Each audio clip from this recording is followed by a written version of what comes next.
സിറിയയിലെ HTS മേധാവി അബു മുഹമ്മദ് അൽ ജൗലാനി എന്നറിയപ്പെടുന്ന അഹമ്മദ് ഷർ അമേരിക്കയുടെ ഭീകരപ്പട്ടികയിൽ മുൻപന്തിയിലുള്ള വ്യക്തിയായിരുന്നു. ജൗലാനിയുടെ തലയ്ക്ക് അമേരിക്ക വിലയിട്ടത് $10 മില്യൺ. എന്നാൽ അമേരിക്കയുടെ പ്രതിനിധി സംഘം കഴിഞ്ഞ ദിവസം അഹമ്മദ് ഷറയിന് കൈകൊടുത്തു.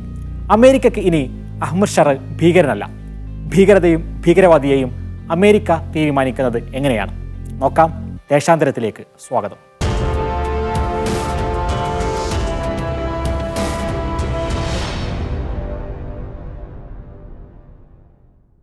സിറിയയിൽ കഴിഞ്ഞ നവംബർ 27-ന് തുടക്കം കുറിച്ച സൈനിക നീക്കം 12 ദിവസങ്ങൾ പിന്നിട്ടപ്പോൾ തലസ്ഥാനമായ ദമസ്കസിലെത്തി. പ്രസിഡന്റ് ബഷാർ അൽ അസദ് റഷ്യയിലേക്ക് ഒളിച്ചോടി. ഈ സായുധ നീക്കത്തിന് നേതൃത്വം നൽകിയത് അബു മുഹമ്മദ് ജൗലാനി എന്നറിയപ്പെടുന്ന അഹമ്മദ് ഷർ ആയിരുന്നു. അഹമ്മദ് ഷർ എന്നാണ് യഥാർത്ഥ പേര്. IS-ഉമായും അൽ-ഖായിദയുമായും ബന്ധപ്പെട്ട സമയത്താണ് അബു മുഹമ്മദ് ജൗലാനി എന്ന പേര് സ്വീകരിക്കുന്നത്. ഏതായിരുന്നാലും അസദിന്റെ കൊട്ടാരത്തിൽ അഹമ്മദ് ഷറയിനെ കാണാൻ ലോക നേതാക്കൾ ക്യൂ നിൽക്കുകയാണിപ്പോൾ.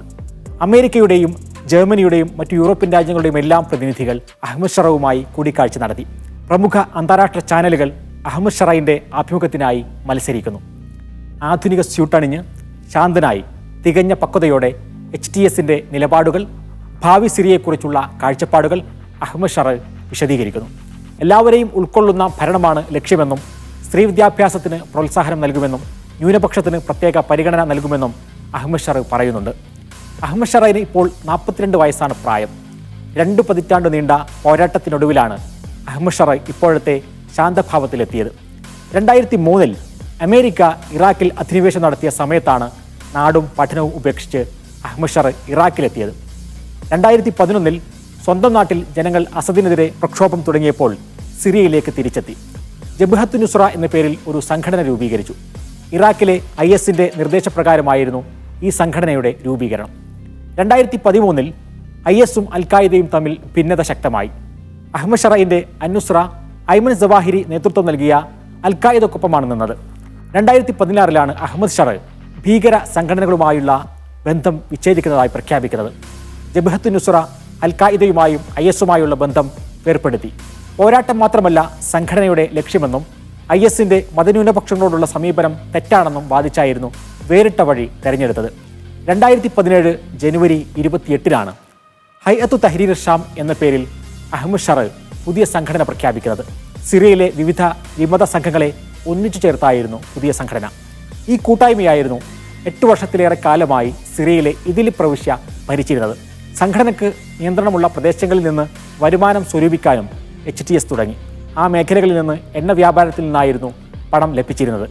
തങ്ങൾക്ക് സ്വാധീനമുള്ള മേഖലകളിൽ ക്രമസമാധാന പാലനത്തിന് പുറമെ സേവന പ്രവർത്തനങ്ങളുടെ മുൻനിരയിൽ നിൽക്കാനും സുസ്ഥിരമായൊരു സിവിലിയൻ ഭരണകൂടം സ്ഥാപിക്കാനും HTS ശ്രദ്ധ കേന്ദ്രീകരിച്ചു. ഇവിടെ HTS നടത്തിയിരുന്ന യൂണിവേഴ്സിറ്റികളിൽ 60% പെൺകുട്ടികളാണ് പഠിച്ചിരുന്നത് എന്ന് അഹമ്മദ് ഷർ ഇപ്പോൾ പറയുന്നു. 2020-ന് ശേഷം IS-നെതിരെയും അൽ-ഖായിദയുടെ സിറിയയിലെ രൂപമായ ഹുറാസുദ്ദീൻ എന്ന വിഭാഗവുമായും HTS ഏറ്റുമുട്ടിയിട്ടുണ്ട്. IS-ഉമായും അൽ-ഖായിദയുമായും അഹമ്മദ് ഷറയിന് ബന്ധമില്ല എന്ന് സ്ഥാപിക്കുന്ന സംഭവങ്ങളായാണ് ഇത് അറിയപ്പെടുന്നത്.